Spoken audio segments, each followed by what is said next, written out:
इस बार दीपावली के ऊपर बहुत ज्यादा विवाद है और विवाद का कारण कुछ भी नहीं है। विवाद का कारण कुछ पंचांग और कुछ ज्योतिषियों ने अपनी नाक की इज्जत का सवाल बना लिया है और कुछ भी नहीं है। आज मैं आपके सामने एक एक चीज को क्लियर करूंगा और आज मैं 11 ऐसे प्रमाण आपके सामने रखने वाला हूं जो आपको यह बताएंगे कि दिवाली 31 अक्टूबर को ही मनानी चाहिए। अब मैं एक एक चीज आपको बताना चाहता हूं। मेरे पास ये धर्म सिंधु है, इसमें क्या लिखा है वो बताऊंगा।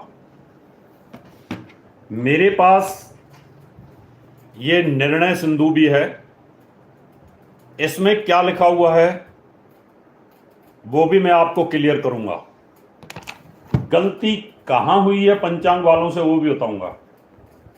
मेरे पास ये पंचांग दिवाकर है और ये पंचांग दिवाकर 2080 यानी 2023 और 24 का यानी पिछली साल का है। इसमें क्या लिखा है दिवाली के बारे में ये भी बताऊंगा। मेरे पास में 2022-23 ये देख रहे हैं आप, 2022-23 ये पंचांग दिवाकर है क्योंकि मैं इसी को पढ़ाता हूं। इसमें क्या लिखा है वो भी मैं आपको बताऊंगा और साथ में 2081 ये आप देख रहे हैं, इसके अंदर क्या लिखा हुआ है और इन तीनों पंचांगों में क्या है वो भी बताऊंगा। 2020 और 21 ये एक पंचांग है, इसमें क्या लिखा है वो भी मैं बताऊंगा। इसका मतलब मेरे पास में 4 प्रूफ 4 पंचांगों के हैं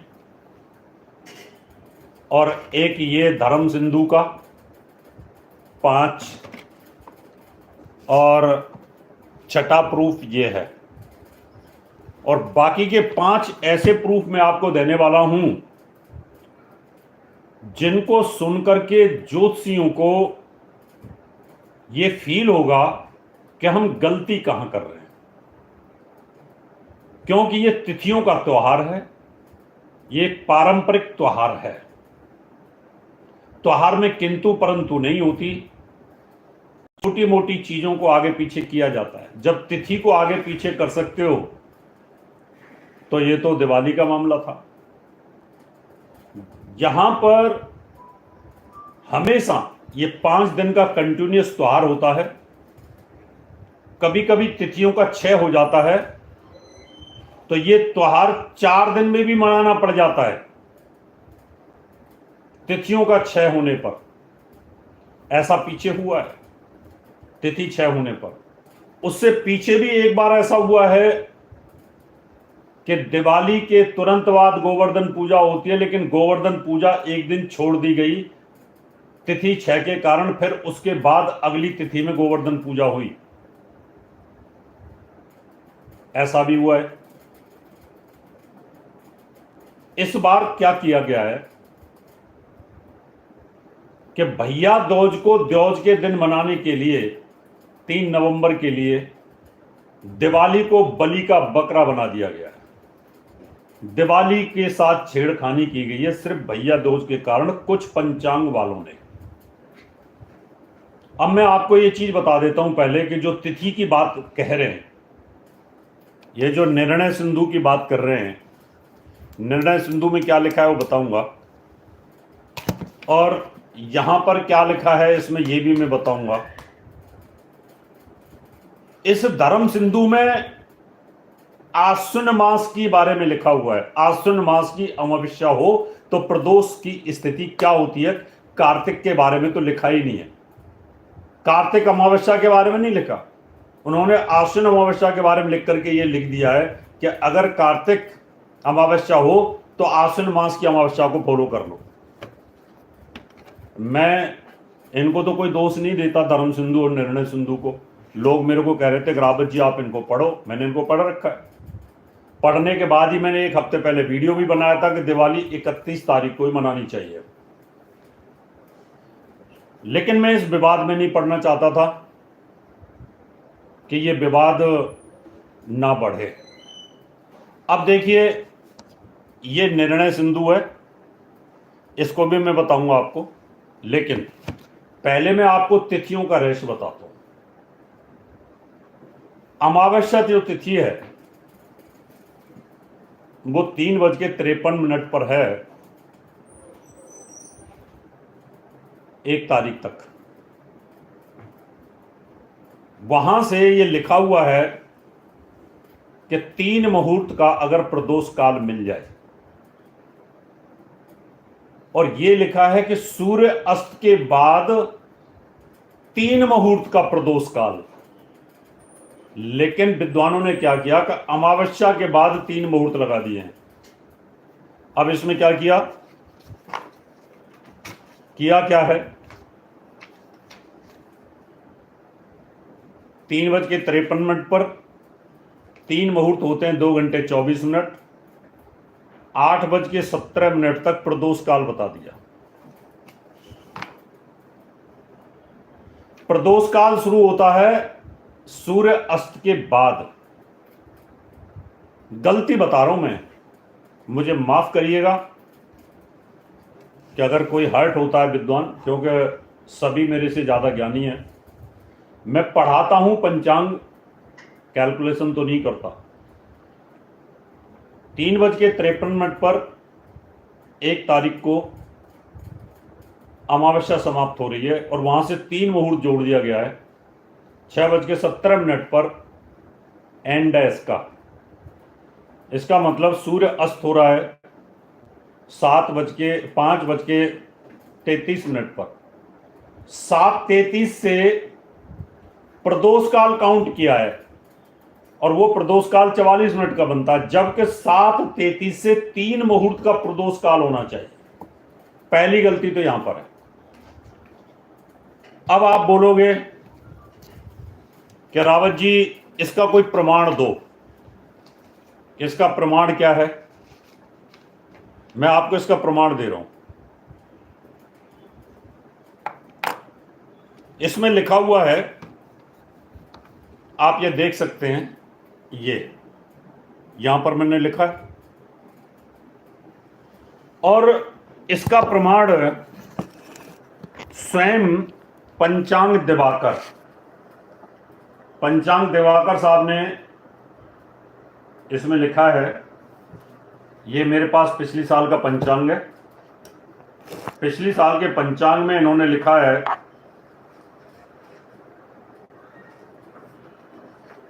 ये आप पढ़ें, ये पिछली साल का पंचांग है और पेज नंबर है 195। इसमें लिखा हुआ है, श्री महालक्ष्मी पूजन दीपावली का महापर्व कार्तिक मास में प्रदोष काल एवं अर्धरात्रि व्यापनी हो तो विशेष रूप से शुभ होती है। पिछली साल पंचांग दिवाकर कहते हैं कि महालक्ष्मी पूजन एवं दीपावली का महापर्व कार्तिक अमावस्या में प्रदोष काल एवं अर्धरात्रि व्यापनी हो तो विशेष रूप से शुभ होती है।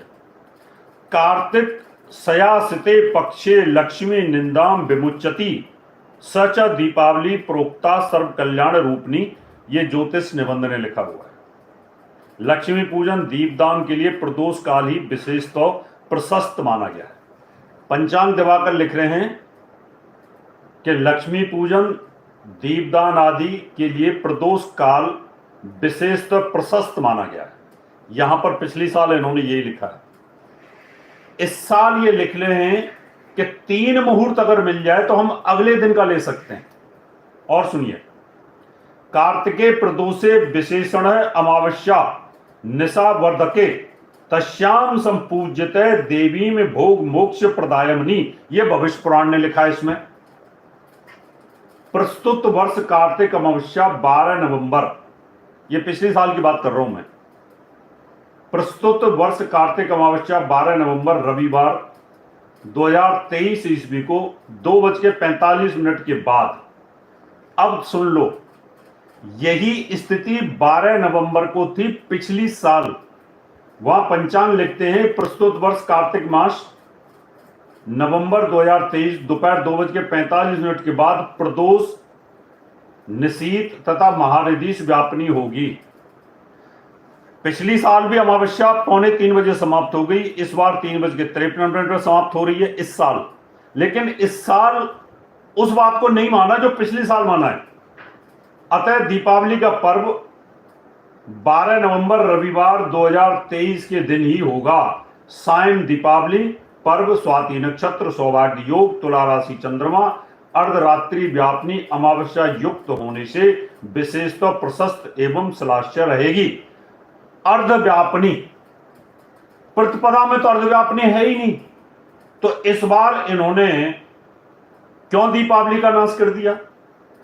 इस बार क्यों दीपावली को, जब पिछली साल तुम लिख रहे हो? इसको पढ़ लो आराम से, शायद, क्योंकि ये, और नहीं है तो आप पंचांग देख लेना।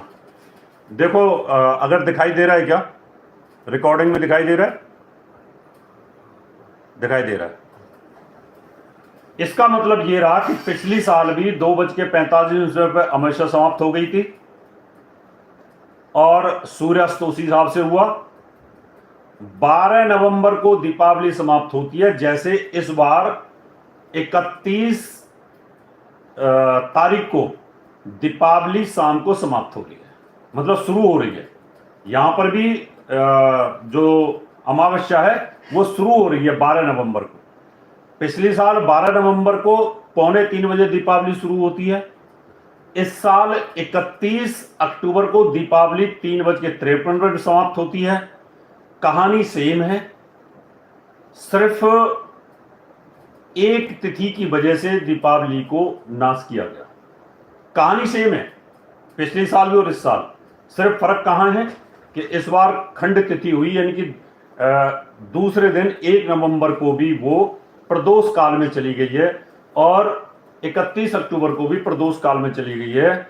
इसलिए उन्होंने क्या किया कि उस प्रतिपदा के अंदर उस दीपावली को डिक्लेयर कर दिया। अब 10-20 लोग पूरे हिंदुस्तान में, 10-20 लोग, सिर्फ वो लोग अपनी नाक के बाल को लेकर के, इज्जत को लेकर के इस दीपावली को नुकसान कर रहे हैं। अब मैं आपसे ये पूछना चाहता हूं, विद्वानों से, वर्ल्ड के विद्वानों से पूछना चाहता हूं, एक बच्चा ये है और एक बच्चा ये है, ये 1 नवंबर को 6:18 पर होता है जब तक अमावस्या है, और ये 1 नवंबर को 6:19 पर होता है तो प्रतिपदा शुरू होती है। ये पंचांग लिखते हैं।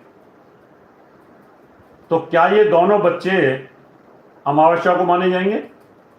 विद्वान बताएं मुझे।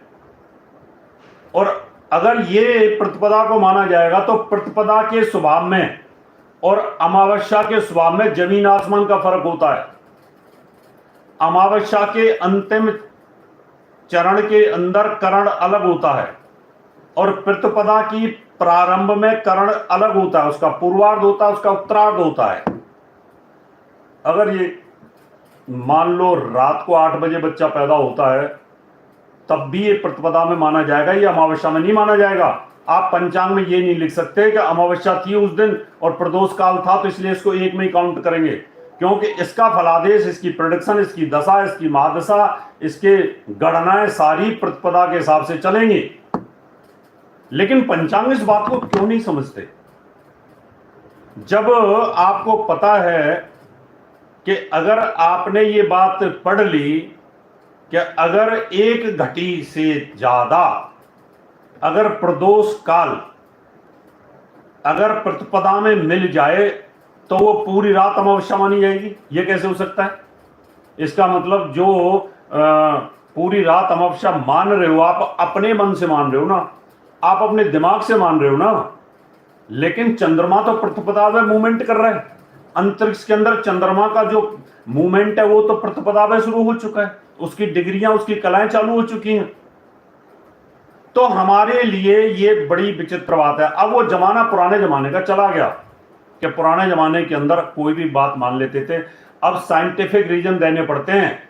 कोई भी विदेश का वैज्ञानिक हमसे ये पूछ सकता है, हाउ इट इज पॉसिबल, क्या अमावस्या आपकी 6:17-18 पर समाप्त हो गई है और आप इसको पूरी रात कैसे ले रहे हो, पूरी रात आप दीपावली कैसे मना रहे हो, कोई भी वैज्ञानिक हमसे पूछेगा। तो मित्रों, जो विद्वान लोग हैं वो इस बात को समझ गए। 99% विद्वान 31 अक्टूबर को दिवाली मना रहे हैं, वो समझ गए इस बात को। मैंने पहले भी वीडियो एक डाला था, पॉडकास्ट में डाला था, लेकिन मैं इस विवाद में फंसना ही नहीं चाहता। मैं सिर्फ आप लोगों को यह बताना चाहता हूं कि साइंटिफिक है हमारा सनातन धर्म और हमारी ज्योतिष विज्ञान, ये कल्पनाओं पे नहीं है कि आप मान लो, ठीक है आप मान लो पूरी रात प्रतिपदा को अमावस्या मान लो। इसके अलावा संकल्प अगर आप लोगे कर्मकांडी विद्वानों से, अगर कोई मान लो वृष लगन के अंदर पूजा का मुहूर्त है, वृष लगन 6 बजकर के शुरू हो जाएगी 24 मिनट पर दिल्ली के हिसाब से, बाकी अलग अलग शहरों में 6:24 से वृष लगन शुरू होगी और 8:19 तक रहेगी। इस लगन में जब पूजा शुरू होगी 31 अक्टूबर को, उनको तो कोई दिक्कत नहीं, उनका संकल्प तो सीधा सीधा बनेगा कि अमावस्या तिथि इंद्रप्रस्थ नगरे फलाना गोत्र फलानी तिथि फलाना नक्षत्र। संकल्प जो ब्राह्मण लेगा 31 तारीख को परफेक्ट संकल्प आ जाएगा। और वृष लगन में अगर कोई ब्राह्मण अगर संकल्प लेता है तो वो क्या संकल्प लेगा? वो यही संकल्प लेगा, अमावस्या तिथि समाप्ति तद उपरांत प्रतिपदा तिथि अंतर्गते अहम वृष लगन गते पूजाम करिष्ये। लेगा कि नहीं लेगा? वो ब्राह्मण को लेना ही पड़ेगा। अगर वो नहीं लेता है तो उनका संकल्प खराब हो जाएगा। मैंने आपको 9 ऐसे प्रमाण दिए, संकल्प का प्रमाण, आपको धर्म सिंधु का, निर्णय सिंधु का, निर्णय सिंधु के अंदर सीधा सीधा लिखा हुआ है, ये निर्णय सिंधु लेके चल रहा हूं मैं, ये निर्णय सिंधु है, इसमें कहीं पर भी ये नहीं लिखा हुआ और इसमें मैं बता देता हूं क्या लिखा हुआ है। पेज नंबर 406, जिसके पास भी निर्णय सिंधु है वो देख लें। पहले 403 ये पेज नंबर है, 403 निर्णय सिंधु। इस पर लिखा है, अस्यामेव प्रदेशे दीपांतर युक्तम हेमाद्रे स्कांदे तय प्रदोषे दीपांतर मनोरोहन ब्रह्म विष्णु शिवा दोनानाम भय नेसु मठेसु च इति। इसका मतलब लिखा है, इसमें ही प्रदोष में दीपों को दें। यह हेमाद्रित में स्कंद पुराण में कहा गया, तदंतरम प्रदोष समय में मनोरम दीप दें। ब्रह्मा विष्णु शिव आदि भवनों में तथा मठों में प्रकार उद्यम प्रदोली निकटेशु च, ये इसमें लिखा हुआ है। आगे लिखा हुआ है, दिवोसास्य में ब्रह्म पुराण का मत है कि कार्तिक मास को अमावस्या और चतुर्थी में प्रदोष काल में दीपदान से मनुष्य यम मार के अधिकार से मुक्त हो जाता है। कार्तिक मास की अमावस्या और चतुर्थी में प्रदोष काल में, ये लिखा हुआ है। इसका मैं मतलब समझा देता हूं आपको।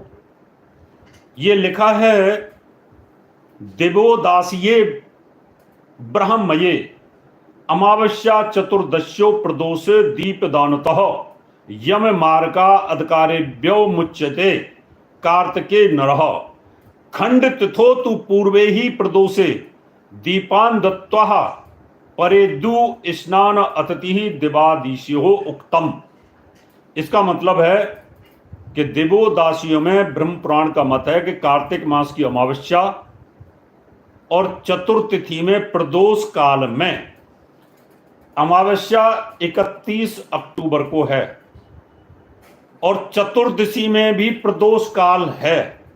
ये लिख रहे हैं कि अमावस्या, कार्तिक मास की अमावस्या और चतुर्थी तिथि, चतुर्दशी तिथि में प्रदोष काल में, इसका मतलब चतुर्दशी जो प्रदोष काल है वो मिल रहा है और अमावस्या भी मिल रही है 31 अक्टूबर को।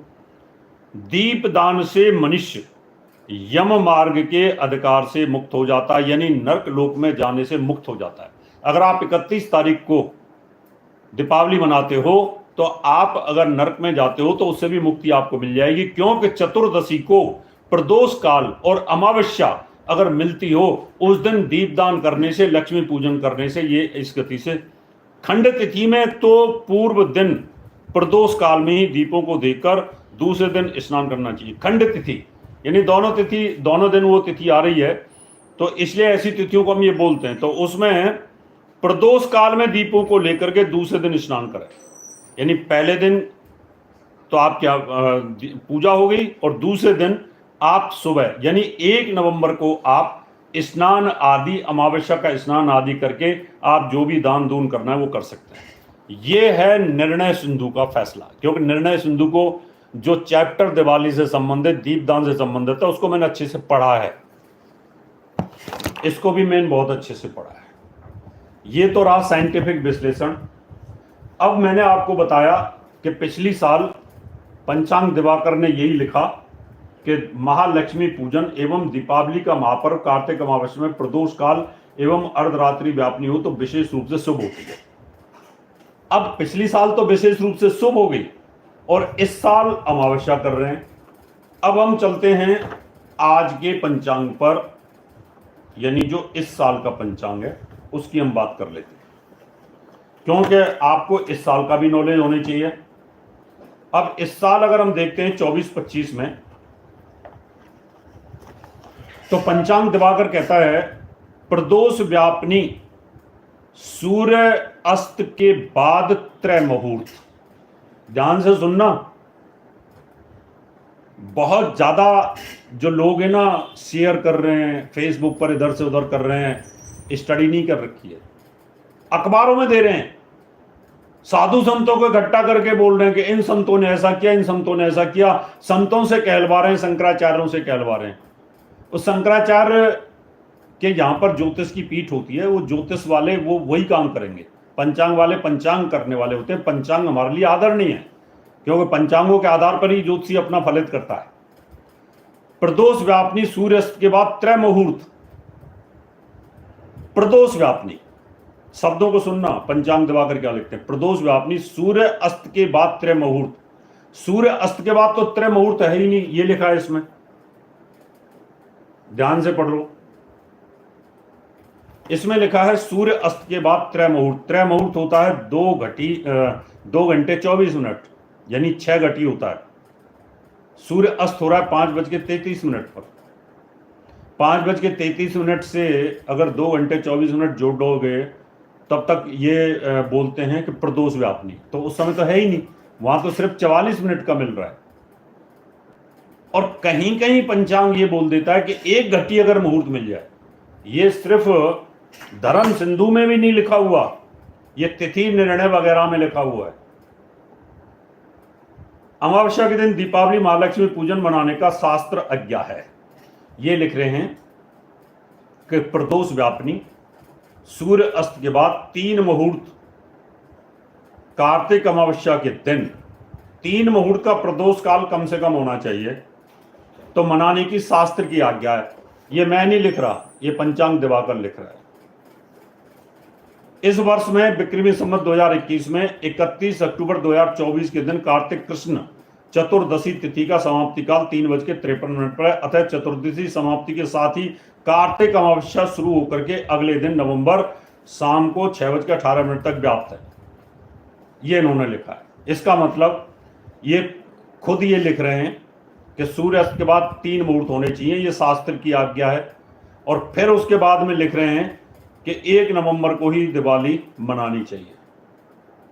इसका मतलब ये खुद ही अपने ही जाल में खुद फंसे हो।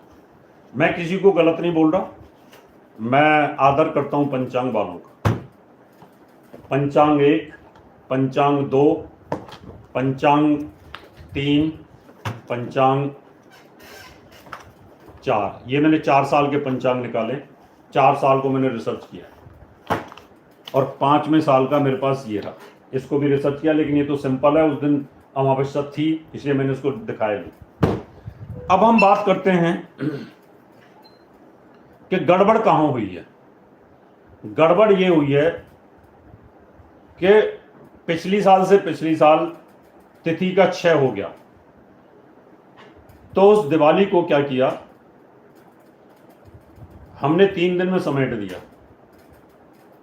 4 दिन में समेट दिया उसको, 5 दिन के त्योहार को 1 दिन को खत्म किया, 12 नवंबर को समाप्त किया और उसके बाद उसको हम आगे चले गए। इस बार 29 अक्टूबर को धनतेरस है। धनतेरस के बाद में नरक चतुर्दशी छोटी दिवाली आनी चाहिए, वो 30 को होनी चाहिए इस पंचांग के अनुसार, पंचांग दिवाकर के अनुसार होनी चाहिए। लेकिन पंचांग दिवाकर ने क्या किया, 30 तारीख को खाली छोड़ दिया, 31 को नरक चतुर्दशी और छोटी दिवाली कर दिया, 1 तारीख बीच में से गायब कर दिए 30 अक्टूबर। उसके बाद में 1 तारीख को दिवाली घोषित कर दी और 2 तारीख को उसके बाद में गोवर्धन पूजा और 3 तारीख को पूर्ण रूप से द्योज है। अगर हम मान लो 29 अक्टूबर को अगर हम धनतेरस करते हैं तो साइंटिफिकली 30 अक्टूबर को नरक चतुर्दशी और 31 अक्टूबर को दिवाली और 1 को गोवर्धन पूजा होनी चाहिए थी। ये 4 त्योहार एक साथ आ जाते। 2 तारीख को गैप दे करके 3 तारीख को भैया दूज आ जाती, क्यों भैया दूज उस दिन सूर्य उदय तिथि में भैया दूज आ रही है। जो 30 तारीख को इन्होंने डंप मारा, ये 2 तारीख को भी डंप मार सकते थे और दिवाली बहुत अच्छी हो सकती थी। तिथि तो वहां भी इन्होंने डंप मारी है, 30 अक्टूबर को डंप मारा है, 6 दिन किया है इसको। लेकिन अगर हम इसको 2 नवंबर को डंप मार देते तो फिर हमारा काम हो जाता, कोई दिक्कत नहीं। या हम 1 नवंबर को डंप मारते, दिवाली और गोवर्धन पूजा के बीच में 1 दिन खाली छोड़ते, ऐसा शास्त्र आज्ञा है।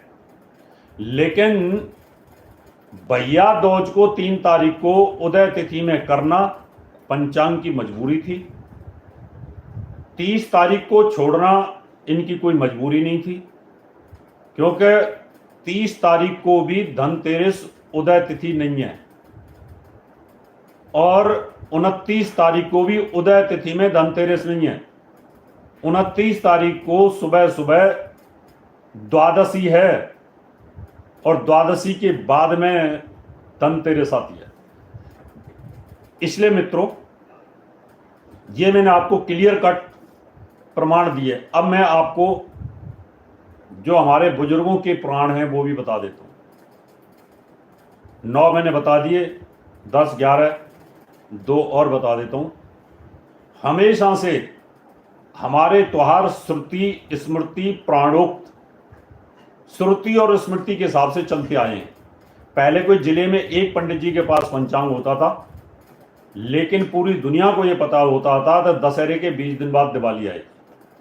पूरी दुनिया को यह पता था कि अघोई अष्टमी जिस वार की होती है उसी वार की दिवाली होती है। ये हजारों वर्ष से प्रमाण है, इनको कोई झुटला नहीं सकता। इसमें किंतु परंतु और तिथि 15 मिनट इधर तिथि हो गई, 10 मिनट तिथि इधर हो गई, 44 मिनट के लिए पूरी दीपावली का नाश करना ये उचित नहीं है। पूरी दीपावली का नाश करना उचित नहीं है। फिर भी जिसकी जो इच्छा, प्रेम से माने वो अच्छा। लेकिन आज की ज्योतिषियों को, वैज्ञानिकों के सामने टीवी के ऊपर ये सब चीजें रखनी पड़ती हैं,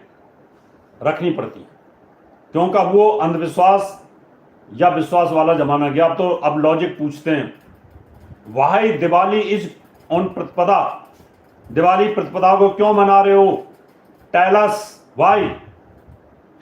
साइंटिफिक उदाहरण देना पड़ेगा।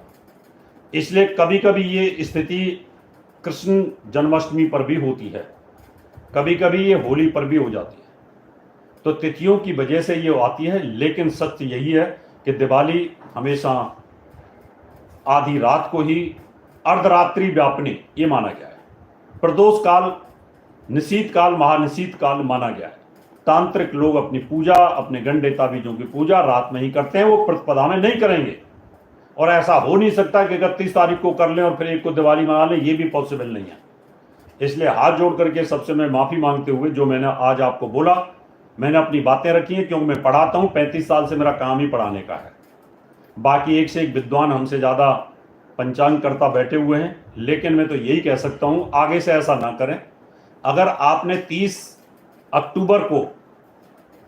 अक्टूबर की तिथि को छोड़ना ही था तो उससे बेटर होता कि आप 1 नवंबर की तिथि को छोड़ देते, और 1 नवंबर के बजाय आप 2 को गोवर्धन पूजा और 3 को जैसे किया वैसे कर सकते थे। मित्रों, आपको दिवाली की बहुत बहुत शुभकामनाएं। मुझे उम्मीद है कि आपकी हर चीज़, 11 प्रमाण मैंने आज दे दिए आपको, 11 प्रमाणों के आधार पर दिवाली 31 अक्टूबर को ही मनती है। नमस्कार, दिवाली की बहुत बहुत शुभकामनाएं। हमारा दिल्ली का पता है महर्षि पराशर ज्योतिष विद्यालय, C9 महेंद्र पार्क, पंखा road, near Janakpuri, C1 bus stand, new Delhi 59। हमारा दिल्ली का नंबर है 9811144156, 9212296090। हमारा मुंबई का नंबर है 9820114429। हमारा नोएडा का नंबर है 9999896090। हमारी ईमेल आईडी है in@astrohubworld.com। हमारी वेबसाइट है www.drhsrawat.com। अपॉइंटमेंट लेने के लिए संपर्क करें 9811144156। धन्यवाद।